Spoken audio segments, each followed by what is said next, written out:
हाँ बच्चों, देखो। हाँ, लाइट कट गया था। आ जाओ, फिर से वही शुरू करें। वहीं से एक बार रिवाइज कर ले फिर से।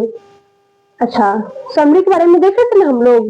कौन सा समरी देख रहे थे? तो ओ सतानीर क्लास 12 का चैप्टर 7 है जो ओ सतानीर हम लोग समरी देख रहे थे। लेखक का परिचय हम लोग कर लिए थे, आधा सारांश भी हम लोग कर चुके थे, है ना। तब उसके बाद लाइट कट गई थी। हाँ, एक बार फिर से थोड़ा सा नजर मार लेते हैं। देखो, इसके लेखक कौन है? तो जगदीश चंद्र। एक मिनट। ओ, इसके लेखक कौन है? तो जगदीश चंद्र माथुर इसके लेखक है।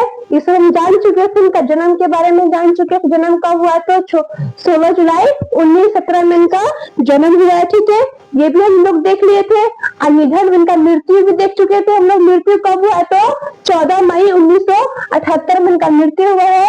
और उत्तर प्रदेश में शाहजहांपुर में इनका शाहजहांपुर में इनका क्या हुआ है? तो उनका जन्म स्थान है। ठीक है, इनका जन्म हुआ है। ठीक है, ये सब हम देख लिए थे। अब ये भी हम पढ़ चुके थे ना, माथुर के बारे में ये सब देख चुके थे। ठीक है, कहाँ पे थे हम लोग? आ जाते हैं, कहाँ थे?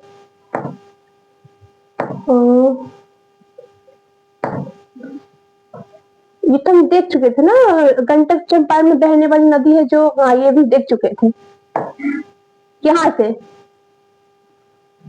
ये भी हम देख चुके थे। अच्छा, ठीक, ये, हाँ यही। ठीक है, हम यहीं पर थे, है ना। चलो देखते हैं। गंडक ने कोई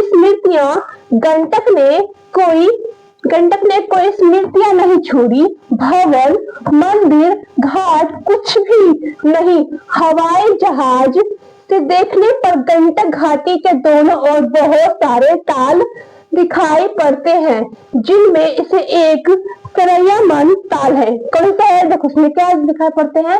अगर हम आसमान से, मतलब कि हवाई जहाज से देखने पर क्या दिखता है हम लोग को? एक ताल दिखता है। ठीक है, जिनमें एक सरैयामन एक ताल भी है इसमें से। ठीक है, जिसके चारों ओर क्या है? जिसके चारों ओर काफी बड़ा जंगल है। चारों ओर काफी बड़ा सा जंगल है। और इसके बीच में द्वीप भी है। गंडक नदी का जल सदियों से चंचल रहा है। मतलब कि हमेशा बहाव में रहा है। ठीक है, उछलने वाला पानी उसमें रहा है। ठीक है, चंचल रहा है। इसमें कई तीर्थ तोड़े हैं जो अब खंडहर बन दिखाई पड़ते हैं। इन्होंने कई, जो भी नदी की बात कर रहे हैं कि इसमें कई सारे तीर्थ को तोड़े हैं जो अब खंडहर की तरह दिखाई पड़ते हैं। ठीक है, चलो, किसकी तरह दिखाई पड़ते हैं? तो एक खंडहर की तरह दिखाई पड़ते हैं। ठीक है, आगे देखें।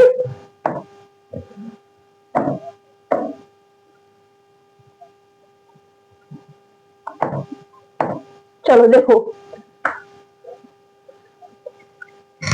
भैंसालोटन में भारतीय इंजीनियर जंगल के बीच निर्माण कार्य कर रहे हैं। कहाँ पे कार्य कर रहे हैं? तो भैंसालोटन जगह का नाम है। वहां पे भारतीय इंजीनियर जंगल के बीच निर्माण कार्य कर रहे हैं। ये नहरें लेखक को नारायण की भुजाएं प्रतीत होती है। लेखक को किसकी भुजाएं प्रतीत होती? नारायण जो भगवान, उनके भुजाएं की तरह इनको दिखती, इनको प्रतीत होती है। ठीक है, और बिजली के तारों का जाल उनका चक्र प्रतीत होता है। और जो बिजली का जो तार बिछा हुआ है, उनको क्या लगता है कि उनका चक्र जो है, नारायण जी का चक्र जो गोल गोल घूमता रहता है, वैसा उनको दिख रहा है। किनको? लेखक जी को। ठीक है, अब देखो आगे। लेखक मन ही मन इंजीनियरों को, मजदूरों को नमस्कार करता है। क्या करते हैं? मन ही मन लिख रहे हैं और मन ही मन क्या कर रहे हैं? सोच रहे हैं और उनको बहुत ही मतलब नमस्कार करना चाहते हैं। ठीक, किसको? इंजीनियर को। ठीक है, जो आज का तो इंजीनियर कहाँ से कहाँ बढ़ रहे हैं, है ना। कितना कार्य उन्होंने कर लिया है। बहुत आजकल आगे बढ़ रहे हैं।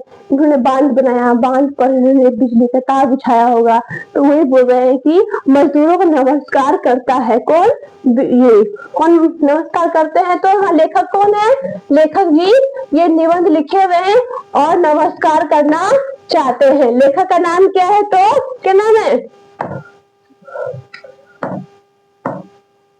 जगदीश चंद्र माथुर जिनका लेखक का नाम है। ठीक है, क्या बोला गया चैप्टर में, देखो नदी में गंदगी कूड़ा कचरा कर देते हैं हम लोग, वो बोला गया कूड़ा कचरा नहीं करते।